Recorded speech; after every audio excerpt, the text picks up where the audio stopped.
Hi, welcome to American Reversion and Freedom Friday. I'm Steve Smith. Have you ever known one of those people, you've probably known several, who have explained to you in kind of a superior and condescending tone that a bird needs two wings to fly?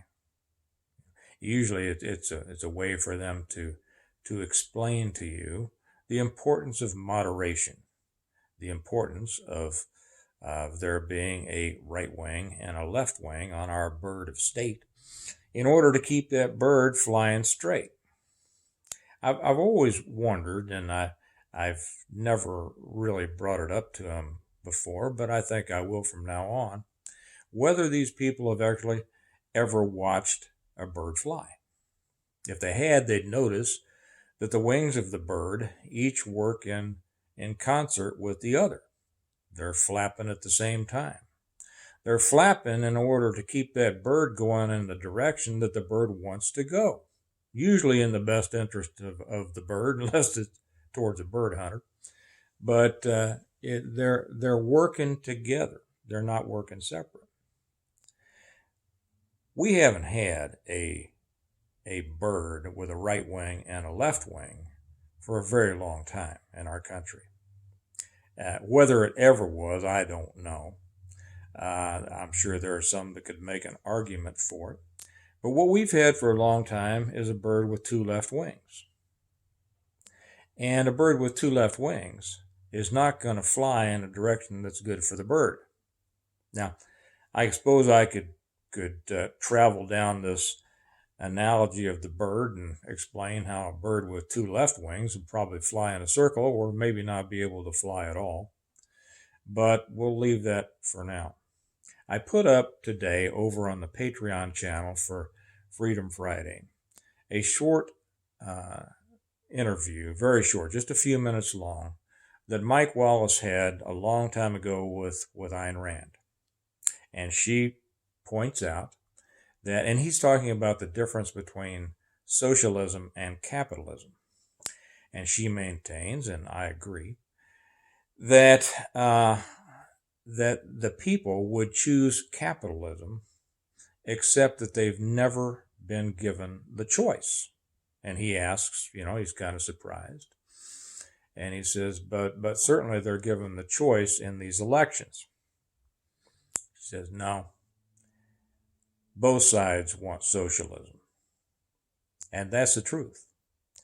We may think that we have a Democrat and a Republican Party, but we have a uniparty. We have a Republicrat or a Democrat or whatever you want to call it. The differences between the two parties are not as stark as most people think. Now, they talk a good game when they're out here on the campaign trail, and it's only when the Republicans are in the minority that they start really making any noise and doing anything like they should, and that's because they're better at complaining in order to get votes than they are at governing and actually pushing through agendas that they claim to believe in, and most of them don't, in order to do what's right for the country. What's the solution on this? I suppose we'll get into on another video, or a whole lot of videos, because it'll take up probably quite a bit of our attention. But the idea that we really have a choice, I think, has faded away in most of our understanding. Now, this would bring up the argument that we need term limits.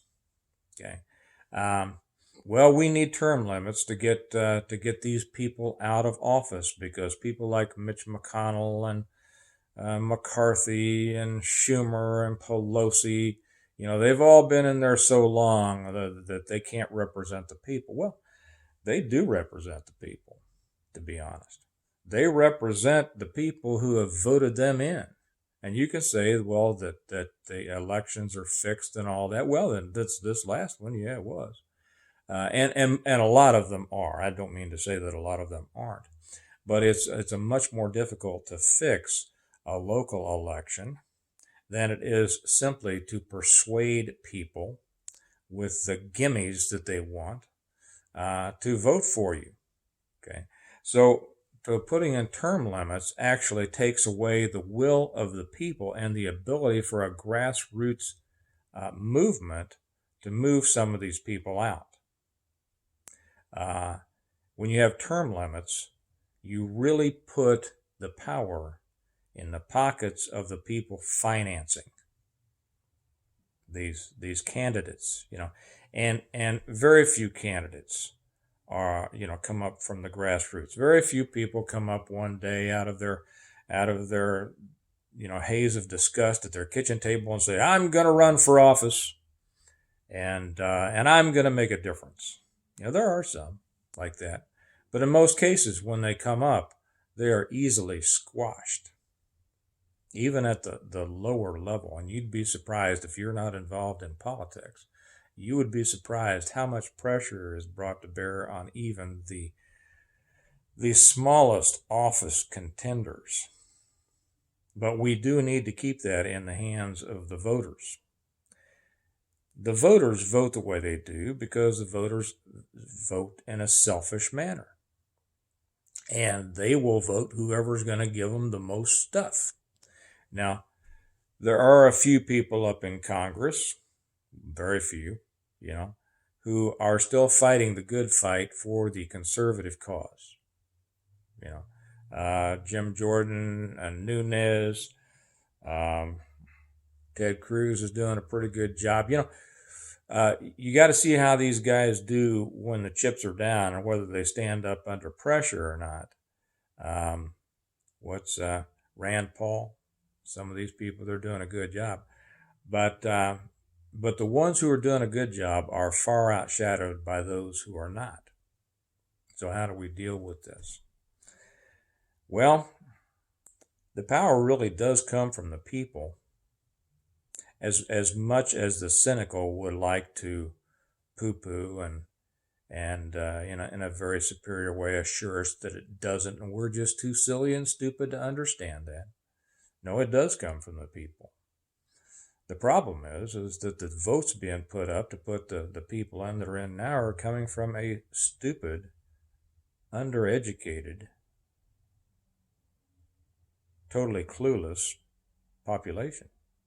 They want what's best. And look at what's happening now. People are all consumed with, where are we going to get this stimulus money? Okay, there are a few people up there fighting against it because it's what it's going to do with the national debt. Now, whether that's important is up for argument because it's all funny money now anyway. But the idea, getting back to this, that we are in a national bird with a right and a left wing is totally wrong. I'd suggest you go over, talk to or watch that interview by Ayn Rand and see what you think about it and make comments on it. Give your opinions. Give your opinions down here. And in a few days, I'm going to put up another one here for you all to comment on, to talk about, and that is exactly who should vote. Should there be universal suffrage? Should everyone who is a citizen of the United States have a right to vote? Heck, I mean, there's people on that one of those left wings, right? And part of the other left wing that thinks that even non-citizens should be able to vote. But just because it's always been that way, is that the way it should always be? I'm not going to get into that anymore today because I think there's plenty to talk about that on the next one, but I think that's a serious consideration. So on this Freedom Friday, let's think about what kind of bird we're flying. And Rand makes the point that without a real choice, there is no liberty. So I'll leave you with that. And I remind you that America needs a reversion. It needs you to be a part of it. And part of your part is thinking about these things, discussing it with others, and having an influence on those around you. Maybe we'll be able to turn this thing around. You all have a good day. I'll talk to you later. Bye-bye.